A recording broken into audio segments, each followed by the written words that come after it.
이게 안 위원장이 안랩 이걸 통해서 이제 배당을 받는 상황이고 최근에는 뭐 주가도 급등하겠다. 네, 오늘 주가 한번 볼까요? 오늘 지금 오늘 주가 네, 안랩 그렇죠. 주가 한번 볼까요? 네. 떨어졌을 것 같아요, 왠지. 오늘 좀 총리를 그래도 안다고 하니까. 조금 올랐나요? 올랐습니다. 200원 올랐네요. 거의 그냥 그 어제랑 비슷하고 보면 되는데 200원, 이 12만 2,900원, 음. 0.08, 0.18 그냥 사실상 거의 보합이라고 보면 되는 건데 어제랑 어제 많이 떨어졌잖아요. 어제 많이 떨어졌습니다. 어제 기자회견 11% 이상, 통해서 예, 어제 기자회견 해가지고 기자회견 때문에 엄청나게 떨어졌죠. 총리 안 한다고 해서 그렇습니다. 결국은 그러니까 이번 예. 총리직 아까 말씀하신 것처럼 그 안랩 주가 대전 안랩의 그 배당 안랩과 긴밀한 어떤 관계가 있을 수밖에 없다. 네. 그리고 어제 기자회견까지는 아니지만 거의 저도 그거 봤습니다만 안철수 위원장이 그냥 그 기자들 천막 당사에 내려와가지고 자기가 마이크 들고 얘기를 했잖아요. 네. 별도의 무슨 기자회견 뭐 그것까지는 안 하겠다고 하면서 이제 이렇게 했는데 저도 그거 들었는데 그 와중에 이제 뭐 그런 얘기를 합니다. 그 일부에서 나중에 이제 뒤늦게 이제 뭐 그 뭐 안랩 회사와의 어떤 그 지배 구조 뭐 이제 그 자기 지분을 내놔야 되는 그런 문제 기자들이 이제 물어봤고 네. 그건 관계 없다 뭐 부인을 했죠. 근데 이제 기본적으로 저희가 이제 찐경제 저번에 그 안철수 안랩의 최초 그 단일화 때 전후했던 그 주가 흐름을 보기 시작해서 그다음에 대선 전날 그렇죠. 8일 날 그러니까 처음에 1월 달부터 저희가 분석을 했잖아요. 1월 달 그 윤석열 후보 막 그 흔들리고 맞아요. 이준석 대표랑 갈등 빚고 막 갈등 이럴 때. 빚고 예. 그때 한때 주가가 12만 얼마까지 올라갔잖아요. 12만 1,000원까지인가? 그래가지고 그때 최근 가장 높이 올라갔었어요. 네, 지지율이 올라가면서 안철수 그렇죠. 안철수 후보가 두 자릿수 지지를 가면서 그래가지고 맞아요. 기억납니다. 네 그렇게 저희가 되게 말씀드리면서 그 이후에 이제 단일화 뭐 제한하고 또 결렬되고 다시 또 만들어지고 그 과정이 또 주가 왔다 갔다 하면서 단일화가 계속 흐지부지되고 결렬됐을 때 주가가 완전히 떨어졌지 않습니까? 6만 1,000원까지까지 떨어졌다고 말씀드렸죠. 그렇죠. 네. 와, 그러면 지금 2배 오른가 그냥 지금도? 지금도 2배가 넘은 거죠. 지금도 이미 2배가 넘은 가격. 거고 네. 그때 단일화하면서 단일화 하루 만에 90억 정도 지분 가치가 올라갔다고 했잖아요. 네. 단일화 했다고 하는 것 때문에 그리고 3월 8일 날 대선 전날 그때부터 다시 또 주가가 오르기 시작합니다. 6만 5천 원 그때부터 다시 6만 7천 원부터 3월 8일 날 주가가 슬슬 움직이기 시작해요. 예. 그래서 그때 도표 지금 나오는데요. 보시면 저기 그 1월 달에 쭉 올라갔다가 쭉 떨어집니다. 쭉 떨어지고 네. 지금 3월 8일 날 갑자기 주식이 흔들려요. 그때 다시 움직입니다. 다른 엄청났네요. 대선주들은 안 움직이다가 네. 다시 그날 움직. 그래가지고 그때 저번에 말씀드렸잖아요. 네. 안랩 주가가 대선의 향방을 알고 있었다고 이미 그 전날에 전날 오후부터 기관과 외국인들이 주식을 사기 시작했어요. 안랩 주식을. 기관과 외국인들이 샀어요. 그렇습니다. 3월 지금 4월 4일 좀 더 이걸 좀 확대한 건데요. 3월 4일 날, 3월 8일 날, 3월 8일 날부터 주가가 지금 빨간색 봉이 올라가 있죠. 네. 3월 8일 날 주식이 딱 움직이기 시작했고 대선 이긴 후에 3월 11일 날 3월 8일 9일 날은 쉬었고 10일 11일 날 엄청나게 또 오릅니다. 3월 11일 날 주가가 7만 5천 원, 8만 원까지 올라가고요.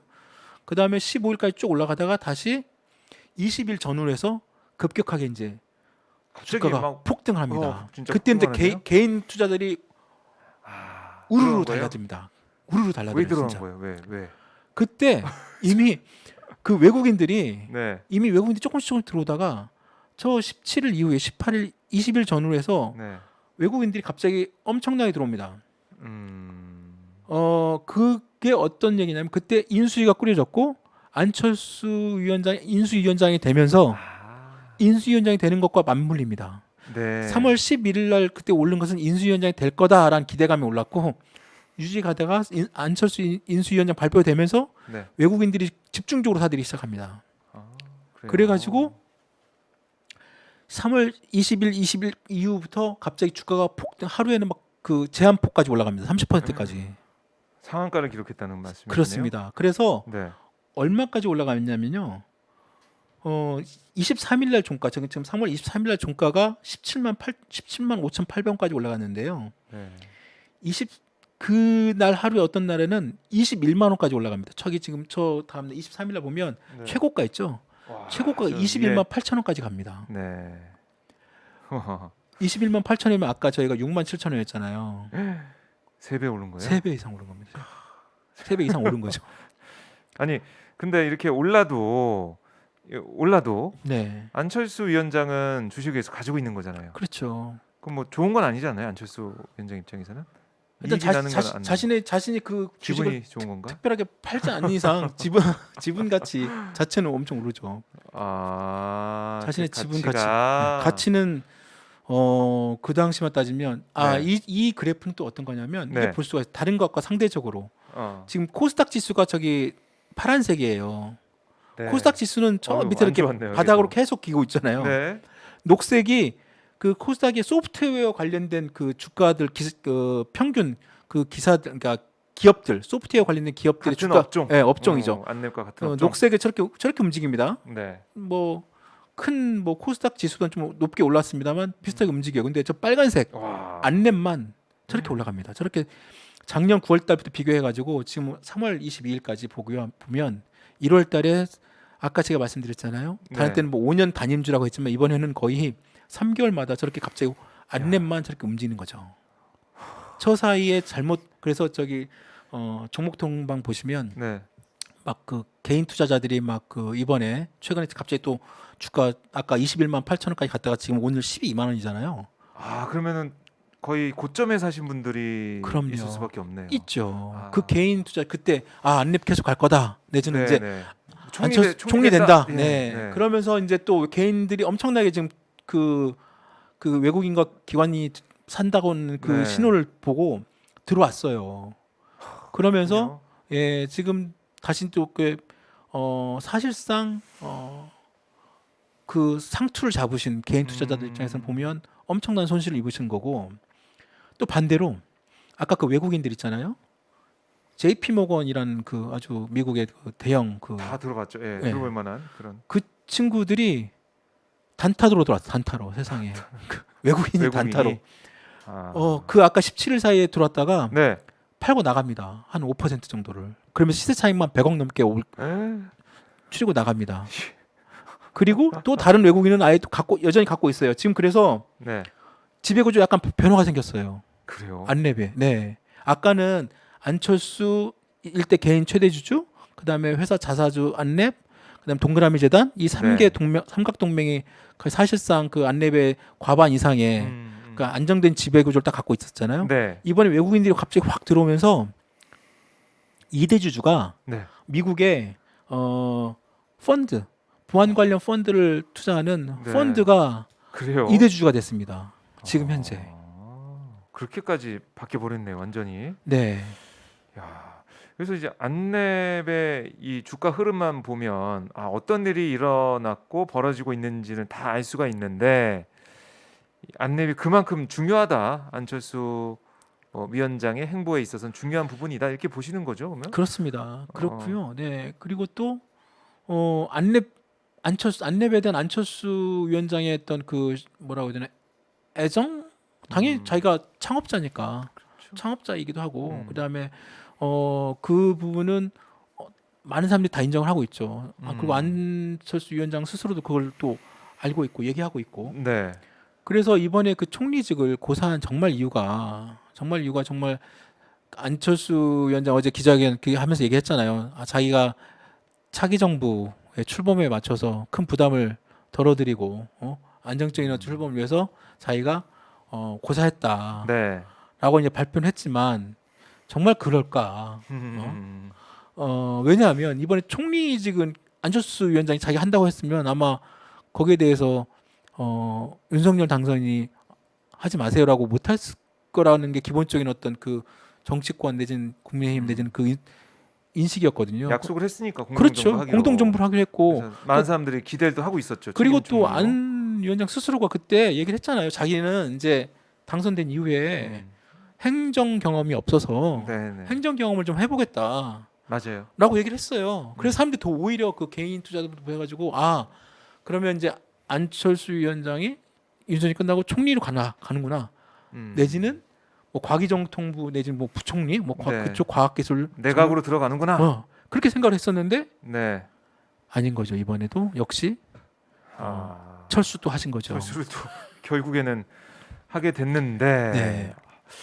글쎄요. 이게 안랩을 계속 가지고 안랩을 가지고 총리직에 가기가 어려운 상황이에요, 사실은. 그렇죠. 이게 현행법상 그렇습니다. 현행법상 네. 이걸 그 주식을 어떻게 해야 된다는 거예요? 그러니까 지금 현행법상 제가 네. 지난번 잠깐 제가 아마 말씀을 드렸던 것 같은데 그 현행 그 공직자윤리법에 있어요. 현행 공직자윤리법을 한번 제가 읽어드릴게요. 그 내용을 보면 네.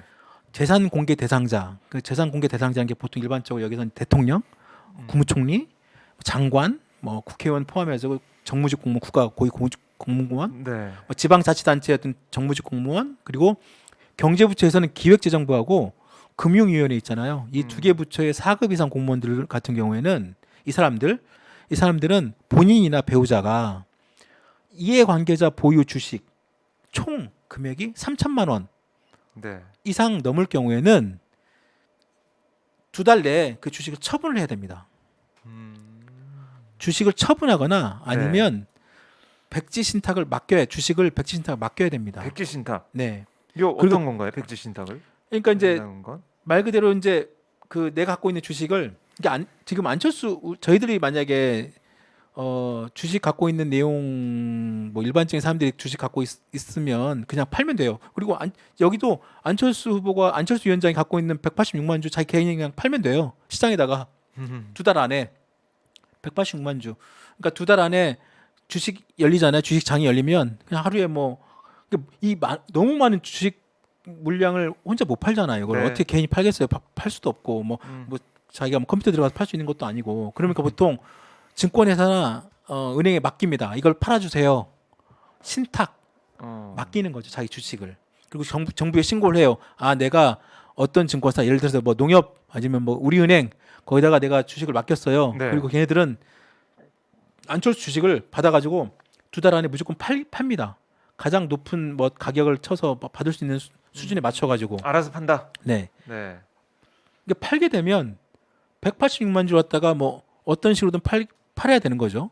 만약에 이것이 시장에 나오고 팔게 되면 지금 현재 안철수 그 지배 구조에서 그렇네요. 최대 주주 유치가 바뀔 가능성이 높아요.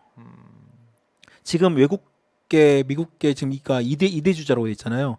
안철수 주식이 나오는 순간 그 주식이 나오는 순간 외국계 자본이나 외국계 걔네들이 그 주식 살 경우에 사실상 안철수 안랩이 미국계 기업이나 외국 기업으로 넘어갈 수가 있습니다. 그런 지배 구조에 완전한 변화가 있었기 때문에 그걸 안철수 위원장이 알고 있는 것 같습니다. 그것까지 좀 고려를 해서 따져봤다. 만약에 근데 안철수 위원장이 자기가 지금 얘기를 했잖아요. 뭐 네. 그렇게 뭐 백지 신탁 관련이 없고 자기는 이미 정치 시작할 때부터 내놓 준비를 하고 있었다. 근데 뭐 당연히 그렇게 자기가 진짜 대통령 후보로 나오고 뭐 하려고 했었으면 당연히 네. 그런 준비를 했겠죠. 그렇겠죠. 근데 이번 같은 경우는 네.